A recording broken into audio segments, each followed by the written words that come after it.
You guys, you're listening to The Real with Rachel D. That was Fantasia, No Time for It. Exactly, I agree. We have no time for mess, and that's why I'm super glad that Mr. Motivator, wait, I got that wrong. Mr. E, the Motivator, motivator. Jason Etheridge, who is running for Clayton County Board of Commissioners, District 3 is here.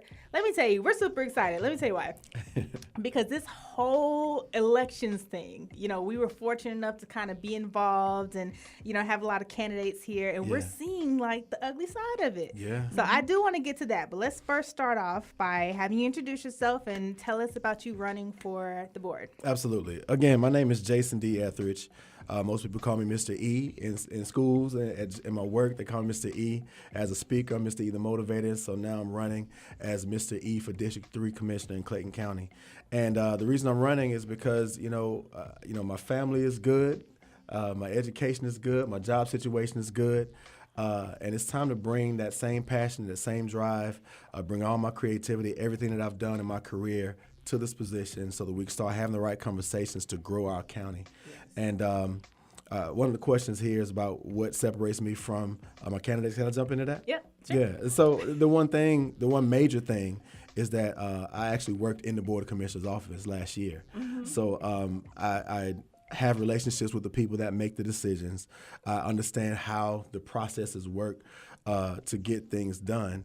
And, so there'll be a very small, if any, transition period needed once the term begins in January 2017. So, you take all those things. I'm helping kids go to college. I'm, speaking. I'm traveling and going around the country. I'm bringing all these experiences to the table for the people with the right passion where I'm old enough to not make young decisions, but I'm young enough to still have some drive and some passion to take some calculated risks. So the timing is right. And I think it's time for us, and the time is right for the county to get somebody who's progressive thinking and hardworking and extremely passionate about people. Yes, it's been time. Yeah. Got me going to church in here. Yes, Lord. Because that's one thing I've always spoke with, because BJ and I, of course, work for the county as well. And we spoke to our leadership. It's like you have to be willing to take a chance on the younger generation. Yes. Because we are in that happy little middle space, like you said. We're mature enough to know better, but we're young enough to still be young and vibrant and learn and, technology and social media and being able to bring the county to the next level. Yes. So it's important for people to be willing to invest in that, because a lot of times with youth, they tend to think it has immaturity that comes with it. That's right. And it has a little bit, but then you want somebody who's willing to learn. That's right. Because there's nothing worse than having a person in power and they're so bullheaded because they think like they know everything. And so I think that would be, a great thing for you. Absolutely. It's that bridge time. I'm 38.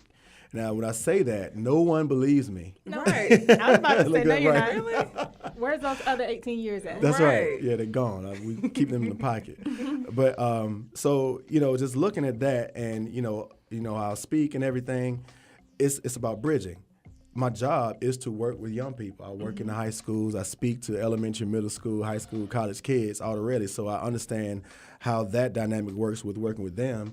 At the same time, I work with adults, so I'm training parents and I'm training teachers, and so that whole thing is about bridging the gap and making sure that the conversation is consistent and being relatable to understand how to make the conversation be understandable to both of those dynamics of people. Yes. And so that's what it's about.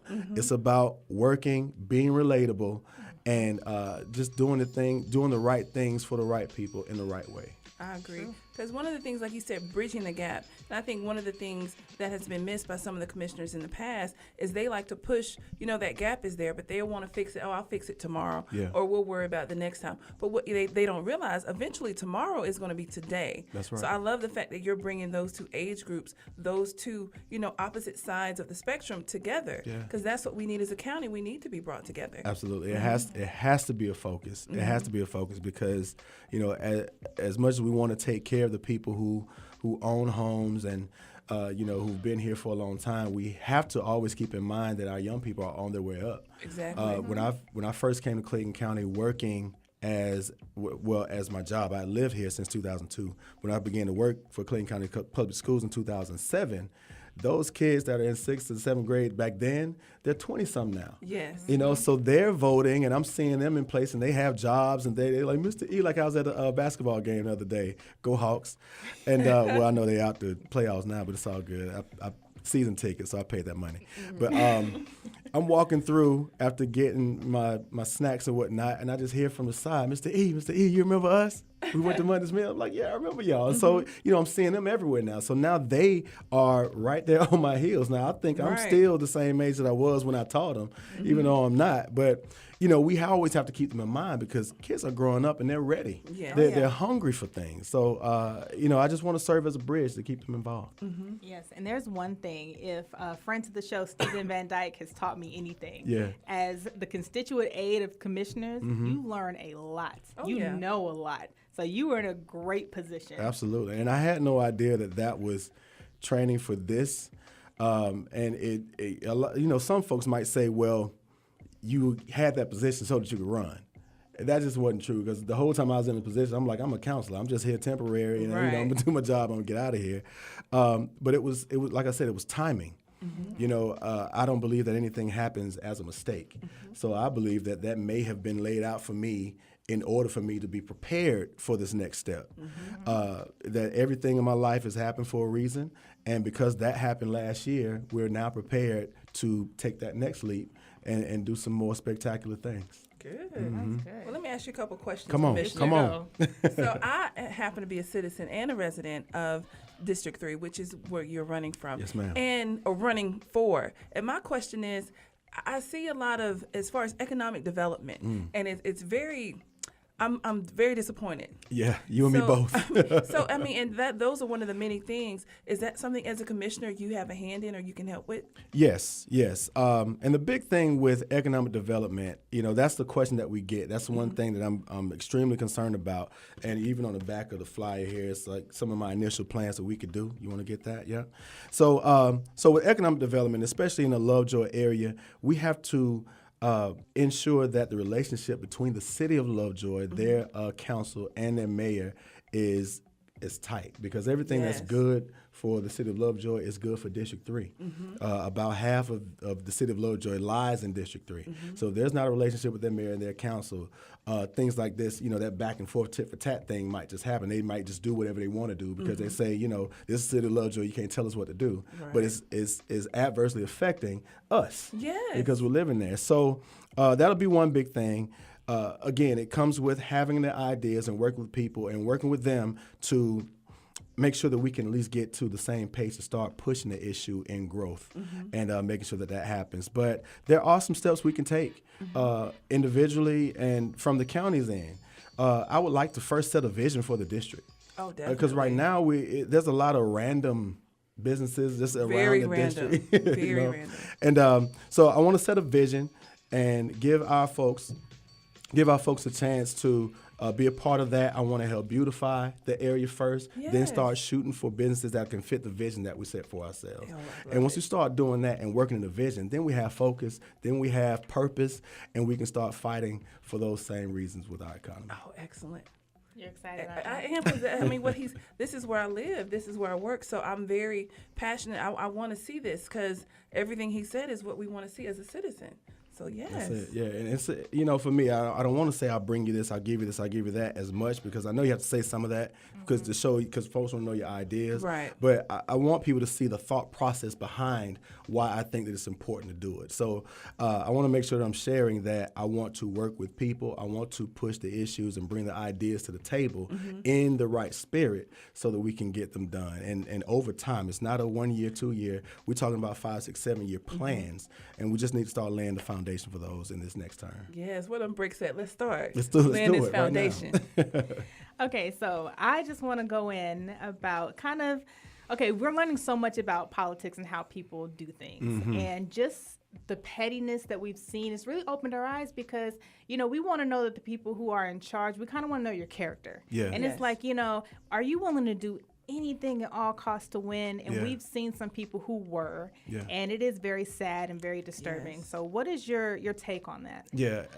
absolutely. And this is my first time running for anything like this, and I've been exposed to a lot of that. And it's extremely unfortunate that that type of stuff is going on. But the good thing is that, my character is intact. And because, I'm an educator and I have a speaking business, there's a lot of eyes on me already. So but with or without this campaign, folks are watching what I'm doing. So I have to stay above that fray and stay away from those distractions to keep this campaign with a high level of integrity, because people are depending on me to do that.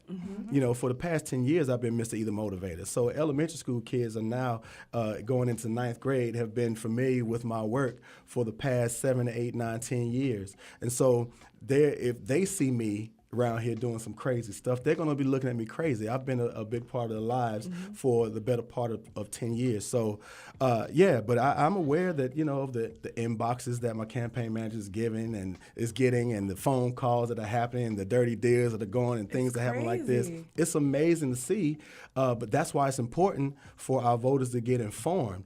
And what a lot of our politicians are banking on is that the people aren't informed, and they want to make sure that there's some dumb voters. They want them to vote for the people who have the most signs. They want them to vote for the person who has their name first on the ballot. They want them to do that. But I'm here, and what's been positive about it is that people are responding. I'm coming with high integrity. I'm coming with heart. I'm coming because I care about people and I have a plan to work. And every time I open my mouth, I'm winning another vote. Because they don't just see that I'm a good guy, intelligent guy, but they see that I'm coming with the right mindset. I'm staying away from the mess, and I'm staying focused on them and what I plan to do for them, period. That's what my campaign is about. Yes. Absolutely. And you mentioned about uninformed or uneducated voters, and I'm not sure if I asked you this at the beginning, but can you tell everybody what is a commissioner and what does a commissioner do? Absolutely. Well, the Clayton County, the commissioners, there are 5 commissioners, and basically what they do is they set the policies for the county. So this is in regard to all the departments: police, fire, transportation, parks and rec, library, code enforcement, just everything that affects your daily lives, even the dump that's down there in Clayton County. Everything that affects your daily lives, those 5 people, with the raising of a hand, with a yay or a nay, can tell you exactly how things are going to work. And so it's important for us to vote in people who have our best interests at heart. Yes. Not just because we like them, not just because they have pretty signs. Because, actually, you just need a majority vote. So not 5 people need to raise their hand, only 3 people. Right. So 3 people can raise their hand, and your property taxes are going up. 3 people. Out of the, 500,000 that live in Clayton County, 3 people can raise their hand, and everything changes about your life. And so if you're not sure that the person that you're voting for has your best interests at heart at every step of the way for that 4 years, you need to do your research. Yes. You can't be uninformed for this position. Matter of fact, you need to be more informed about this position than you are for your president. And we'll go out and vote for president. We'll know all about him, the up, down, back flip, but we will vote for the wrong commissioner, and the wrong commissioner come in here and mess everything up for us, and we trying to blame the president on it. No, it's about our local government. We have to be extremely involved, and we have to make sure that we know who we're voting for. Absolutely. Yes. Oh man, I feel smarter already. I do. Hey, I'm an educator, so it's in my nature. In the way, to make like sure you things are answer clear. the questions, you're very articulate. You got to the point, and that's what people need to know. And it isn't a popularity contest. That's right. So it's not. I mean, and like you said, it's not just about pretty signs. You want someone, like you said, if it only takes 3 people to do that, you want someone whose voice represents your own. That's it. So yes. That's it. All right, so thank you so much for coming on. Can you tell everybody where they can find out more information? Absolutely. You can go to www.Mr. E for District 3. That's MREFOR District and the number 3.com. And Facebook, Instagram are jumping. You can see all the work we're doing and the places we're going. And I can't wait to see you guys on May 24th. 4th name on the ballot, but the best choice for the position, Jason D. Etheridge, Mr. E for District 3. Yes. Absolutely. Okay, so we hope that you'll stick around. I'm staying. with I'm not us. going anywhere. We have some crazy, crazy stories on social media. Guys, you don't want to miss it. But it is important for you guys to go and vote and help to spread the word. Education is very important.